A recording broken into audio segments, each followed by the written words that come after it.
बदतमीजी का ये आलम हो गया है कि भारत की संसद में संविधान की शपथ लेकर के भारत की पुलिस को ये चेतावनी देते हैं कि अगर योगी और मोदी चला गया तो तुम्हें बचाएगा कौन। ऐसे बहुत सारे पागल कुत्ते इस देश में घूम रहे हैं। पागल कुत्तों के सामने मंत्र पढ़ने से पागलपना नहीं जाता जब तक गोली न मारी जाए। जो ये बार बार कहता है कि ये हिंदुस्तान किसी के बाप का नहीं है, उसको अपने बाप का पता नहीं है। इस देश में ये बिन बाप की औलादें घूम रही हैं और इस देश के बाप की चिंता कर रही हैं। अगर इस राष्ट्र का कोई बाप है तो वेद व्यास है। अब ये अपने बाप को ढूंढने लगे हैं क्योंकि बाप आ गया है। और ये वो लोग हैं जो हमसे हमारे बाप का पता पूछ रहे हैं और अपने बाप के बारे में 250 साल के बाद बता रहे हैं। जैसे कश्मीर में एक फारूक अब्दुल्ला नाम का मक्कार जिहादी, उसको 200 साल बाद पता चला कि 1722 में उसके पूर्वज कौल ब्राह्मण थे। अब ये अपने बाप को ढूंढने लगे हैं क्योंकि बाप आ गया है। उससे पहले बाप को नहीं ढूंढते थे, ये किसी के भी बाप के बारे में पूछते थे।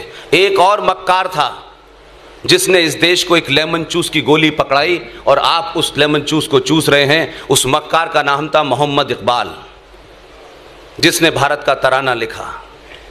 इस देश के मक्कार राजनेताओं ने, लालची राजनेताओं ने, चाटुकारों ने बिना समझे ऐसे सड़क छाप लोगों को महान बना दिया है। उसको भी अपने बाप का पता चल गया था कि उसके माता पिता जो थे सप्रू ब्राह्मण थे। उसने तराना लिखा, भारत के लोगों को बता गया कि आप इसे पढ़ते रहिए, लेकिन उसने एक तराना लिखा जिसके बारे में इस देश में बड़े बड़े दानिश्वर नहीं बताते। उस तराने का नाम है मिल्ली तराना। उसमें वो अपनी वो ख्वाहिश जाहिर करता है जिसके कारण उसकी पाकिस्तान के अंदर लाहौर में कब्र बनी हुई है।